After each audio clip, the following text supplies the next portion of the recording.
President Joe Biden gives the first state hundreds of thousands of dollars in aid. Learn how some of that money could keep a roof over some Delawareans' heads. College students may also soon get relief as well. Find out what you need to do to help save you thousands. And what started out in January as a few thousand is now nearing 200 million. We'll tell you which groups can get vaccinated, why some are avoiding the shot, and who's just not getting access. Fight for equality. As police shootings of minorities continues, some question when it will be enough. We'll introduce to you a man who's making it his mission to not only arm Black Americans, but to make certain they are properly trained before firing. The power of we. Delaware State University is just months away from acquiring Wesley College. Find out what changes are in store, including whether the Wolverines will continue their sports tradition. And DSU's women's volleyball team is headed to the MEAC tournament for the first time in more than a decade. Find out how the Hornets fared. WDESU-TV News starts right now.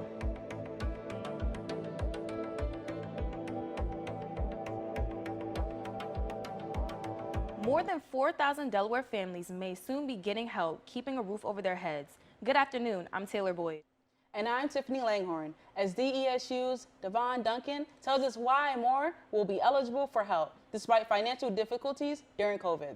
More than 4,000 Delaware families will be able to keep a roof over their heads, and many more will be eligible for help despite financial difficulties during COVID. Under President Biden's American Rescue Plan, the first state will be receiving $200 million. The program is designed to help struggling families with 15 months of rental assistance.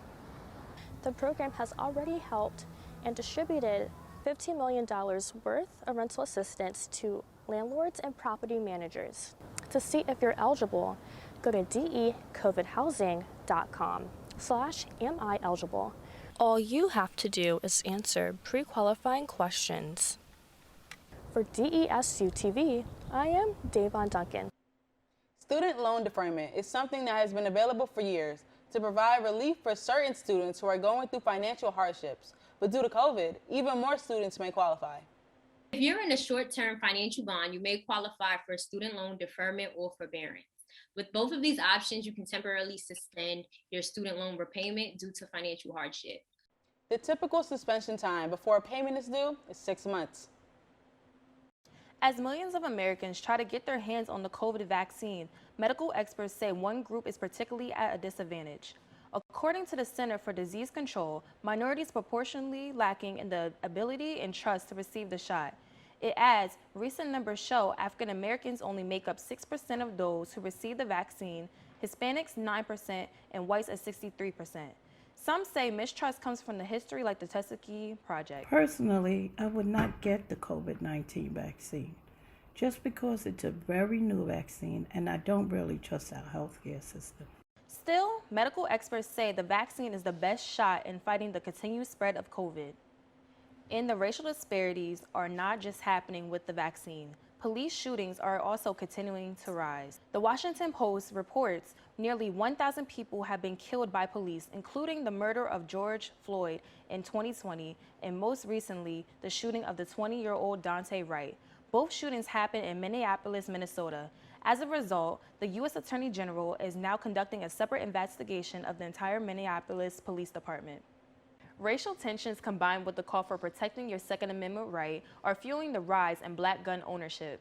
According to the National Shooting Sports Foundation, Black Americans account for nearly 60% rise in gun purchases. DSU's Melvin Ross tells us how a local Black certified firearm instructor is making it his mission to encourage and train Black Americans to become responsible gun owners. In a world where there are false perceptions that African Americans only associate gun ownership with drugs and gangs, this is the sound of Kwesi Asante fighting the common negative narratives. My goal is to train as many Black people as possible to provide them a way to gain a better understanding of firearms, not just the street, answers, but also somebody that actually knows, weapon manipulation training. The 41-year-old says he's became a certified gun owner after multiple fatal shootings of unarmed Black Americans, and what he has to offer Black gun owners will help separate them from the common stereotypes. There's a big difference between somebody with a gun and actually someone that actually knows how to use it, right? So if you're interested in competition shooting, that's one concealed carry, basic pistol, rifle. And it's that training that Asante says will not only protect the black community, but will also help African Americans to take advantage of their Second Amendment right.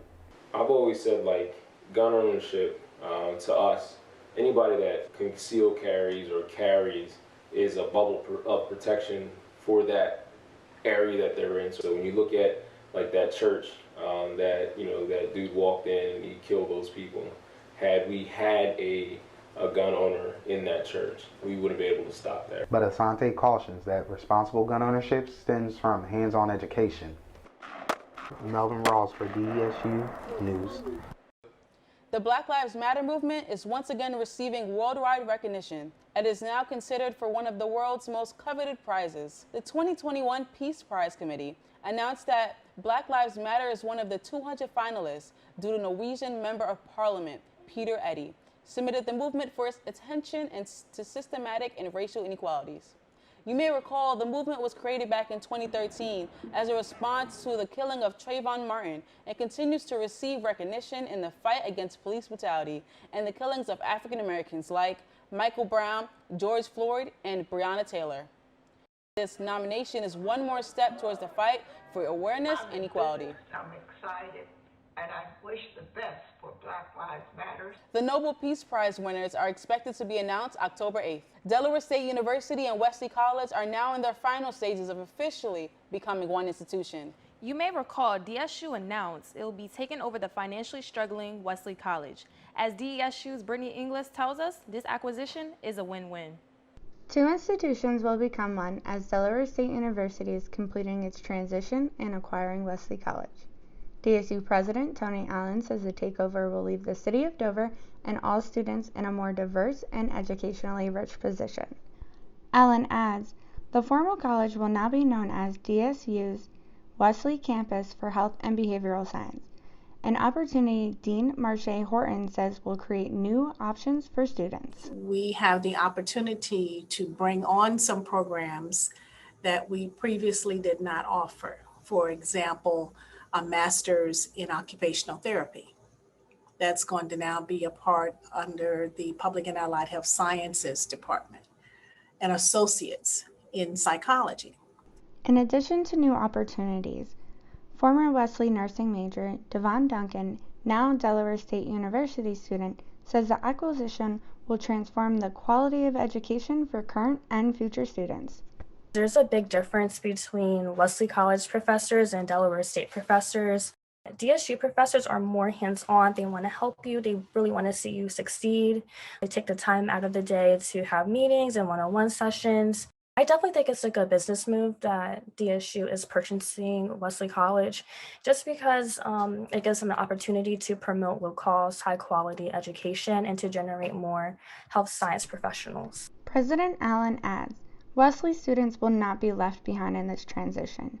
He says not only will all Wesley students have the option to transfer all their current credits to Delaware State, he and the entire DSU community look forward to providing additional opportunities. While the initial acquisition is taking only a year to initiate, the transition is expected to take about 3 years to complete. COVID isn't the only reason athletes are being sidelined. After Delaware State University President Dr. Tony Allen announced Wesley Sports would no longer exist after the acquisition. DSU's Devon Duncan shares what Wesley athletes have to say about the decision. Months after the announcement that Delaware State University would acquire Wesley College, the impact on students is still being felt. It was like devastating news to us. Wesley College football player Keyshawn Henry says he experienced the disappointment firsthand. Still, he says, despite the sadness, the acquisition is good for Delaware. I feel like it's the best move for DSU and the state of Delaware, but we've been hurt by that news. It's been devastating news to us since we've been a dominant team in D3 on the East Coast. It's that dominance that has teammate Matthew Gore questioning the decision to discontinue Wesley athletics. First thing that went through my mind was basically, how could this really happen? How could this come about? The greatness of Wesley athletics, the revenue we bring in, in the city of Dover, just the crowd, everything. And over the years, just what Wesley built, and for other athletes as well, it was really heartbreaking. Emotions DSU President Dr. Tony Allen says he also feels, adding, this is the only move the university can make since it can only have one athletic level due to financial standards. Another choice that may soon be difficult to make is whether to stay working from home or to head back into the office. Coming up next, we look at the toll COVID has on staying effective on the job. Plus, the focus on body positivity is now amplified more than ever. Find out what experts say is keeping the key to staying healthy. And take a look at this guy. Learn why shelters are ending up empty. Stay tuned to hear more news from WDESU-TV.